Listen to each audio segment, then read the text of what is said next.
देखो, यदि कोई संकल्प ले कि मुझे रक्त वर्णी कमल चढ़ाना है तो लाल कमल ही चढ़ाने चाहिए जो परिमाप संख्या है।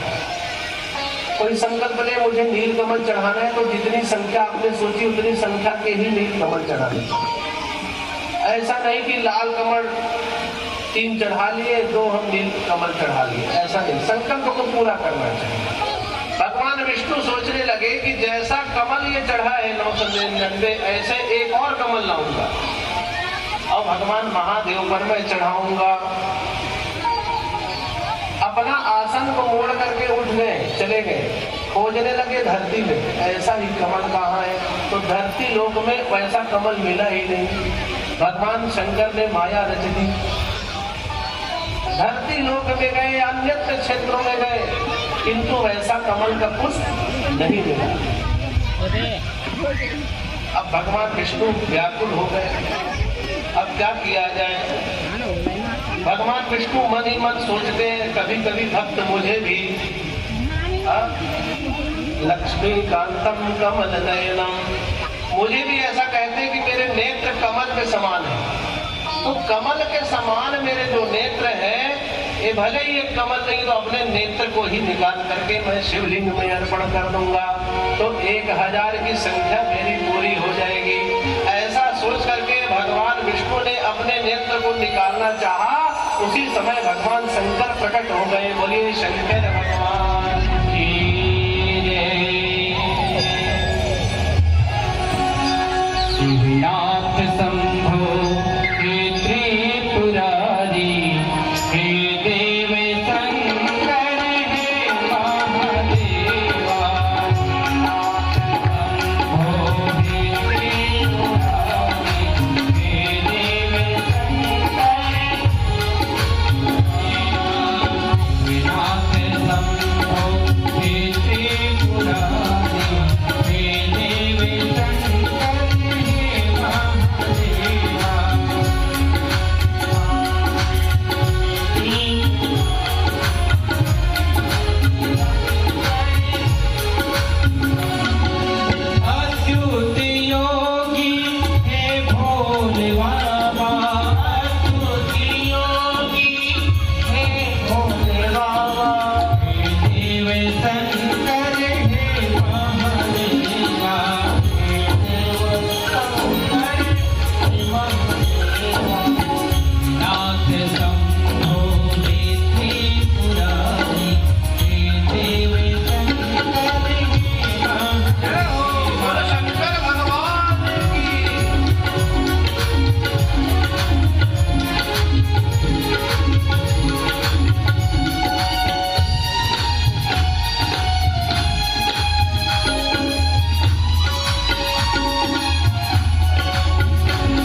मेरे प्रिय भक्त हैं।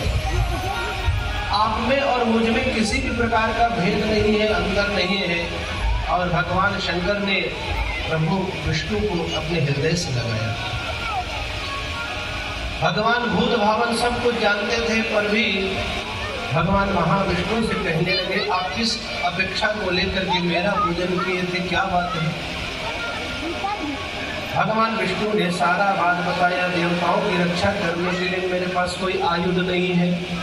भगवान महादेव कहते हैं कि आपने मेरी 1000 नाम से पूजा की है। मैं इतना प्रसन्न हूं आप पर कि अपने तेज से युक्त आपको मैं एक ऐसा शस्त्र प्रदान करता हूं जो सदा सर्वदा आपकी शोभा का वर्धन करेगा। और इस भूमंडल पर तीनों लोगों पर ऐसा कोई व्यक्ति नहीं होगा, ऐसा कोई जीव नहीं होगा जो उस अस्त्र शस्त्र के सामने टिक सके। लीजिए, मैं आपको अपना दिव्य अस्त्र प्रदान करता हूं, कहते हुए एक सुदर्शन चक्र को दिया है। भगवान श्री कृष्ण और भगवान श्री विष्णु जिस सुदर्शन चक्र को धारण किए रहते हैं, जो सदा शत्रुओं का नाश करने वाले हैं, वो भगवान शंकर ने प्रदान किया है। बंधुओं, बोलो शंकर भगवान की जय। भगवान शंकर कहते हैं कि हे विष्णु, आपने जिस सहस्त्र नाम के द्वारा, 1000 नामों के द्वारा जो मेरी उपासना की है, संसार में जो कोई भी व्यक्ति, जो कोई भी मनुष्य भयानक से भयानक संकट में हो और मेरे इन 1000 नामों से मेरी स्तुति करेगा, उसके संकट क्षण भर में भस्म हो जाएंगे। भयानक शत्रुओं से घिर करके कोई व्यक्ति 1000 पुष्पों से मेरी इस सहस्त्र नाम से पूजा करेगा तो उसके समस्त कामनाओं को मैं सिद्ध करूंगा। और उसी प्रकार 1000 बिल्व पत्र से मुझ भूत भावन की जो पूजा करेंगे, उनके समस्त अघ का नाश करते हुए सकल कामनाओं को मैं पूरा करूंगा। बोलो शंकर भगवान की जय। और उन्हीं शिव सहस्त्र नाम के स्तोत्र से आज भगवान का बिल्वार्चन भी होना है। भगवान विष्णु ने जो स्तुति की थी, उसी के द्वारा आप सबके हाथों से बिल्वार्चन कराएंगे। इधर सनकादि ऋषियों ने पूछा नंदीश्वर से, कहने लगे कि हे नंदी महाराज, यही विष्णु के स्वरूप श्री कृष्ण है जो द्वापर युग में धरती में जन्म लिए थे। हमने सुना है भगवान शंकर के परम भक्त थे, उनकी कथा आप हमको सुनाओ। तो नंदी महाराज बताने लगे, बहुत सुंदर आपने बात पूछी है, ध्यान से सुनिए कि द्वापर युग में जब भगवान श्री कृष्ण का ब्याह हो गया, 16,108 उनकी रानियां हो गई। उस समय भगवान श्री कृष्ण ने संतान की प्राप्ति से भगवान महादेव की उपासना करनी चाहिए। बोले कृष्णचंद्र भगवान की जय। द्वारकाधीश श्री कृष्ण ने भी भगवान शंकर की उपासना करके संतान को प्राप्त किया है। कहने लगे कि एक बार भगवान श्री कृष्ण द्वारका से निकल करके कैलाश पर्वत में, वहां उपमन्यु नाम के भगवान शंकर के बड़े परम भक्त महात्मा थे। ये भगवान शंकर की स्तुति पूजन को कर रहे थे और उन उपमन्यु तथा श्री कृष्ण का आपस में भेद हुआ। कन्हैया ने उपमन्यु को पूछा, भगवान शंकर की आराधना कैसे करनी चाहिए? तो उपमन्यु कहने लगे कि भगवान शंकर को प्रसन्न करने के लिए पंचाक्षर मंत्र से बढ़कर के कोई मंत्र है ही नहीं। बोलो शंकर भगवान की जय। शिव पंचाक्षर मंत्र, पंचाक्षर मंत्र के भेद को उपमन्यु ने भगवान श्री कृष्ण को कहा और पुनः कहा कि नारियों को प्रथम ओंकार का उच्चारण नहीं करना चाहिए, शिवाय नमः वाक्य का प्रयोग करना चाहिए, ऐसा स्पष्ट कहा।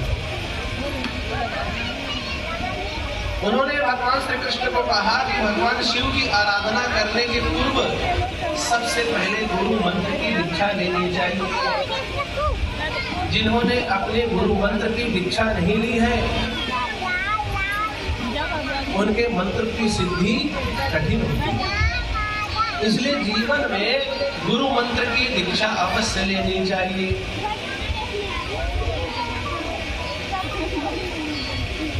किसी को कान पुकाना भी कह देते हैं। जिसके जीवन में गुरु आ गए उनका सदैव कल्याण होगा। तो उपमन्यु ने भगवान शिव के विशेष विधान को बताया और अपनी ऐतिहासिक पुरानी कथा को भी बताया कि जितने लोगों ने भगवान शंकर का आराधन किया है उनको भगवान ने धन्य किया है। उपमन्यु कहते हैं कि मैं भगवान शंकर की कृपा से भूत भविष्य और वर्तमान हर चीजों को देख सकता हूँ। अतीत की बातें आपको बता सकता हूँ, वर्तमान में तो आप बैठे हो और आपका भविष्य क्या है मैं वो भी बता सकता हूँ। ये भगवान महादेव की कृपा से हुआ है। तो उपमन्यु कहते हैं आनंद से आप भगवान शंकर की तपस्या करो और 16वें महीने में भगवान महादेव तुमको प्रकट होकर के आशीर्वाद देंगे। इस प्रकार उपमन्यु बता करके आगे चले गए और श्री कृष्ण ने भगवान शंकर की आराधना की। उपमन्यु के बताए अनुसार 16वें मास में भगवान श्री कृष्ण को दर्शन देने के लिए उमानाथ भगवान प्रकट हुए। बोले शंकर भगवान की।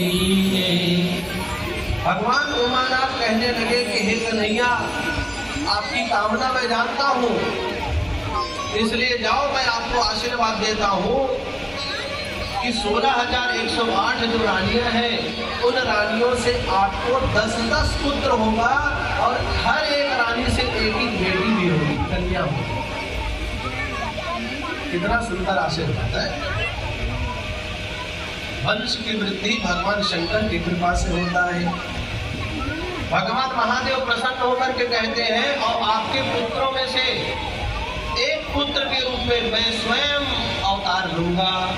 और द्वारकाधीश श्री कृष्ण के एक पुत्र के रूप में भगवान शंकर ने अवतार लिया। उनका नाम पड़ गया सांब। इसलिए भगवान शंकर को सांब सदाशिव कहा जाता है। सांब के रूप में उनके बेटे बने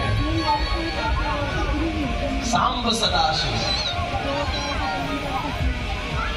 और सुंदर भगवान को अनेकों आशीर्वाद उमानाथ भगवान शंकर ने दिया है। तो बंधुओं जब कभी भी किसी भी को संतान की बाधा हो तो भगवान शंकर की आराधना करनी चाहिए।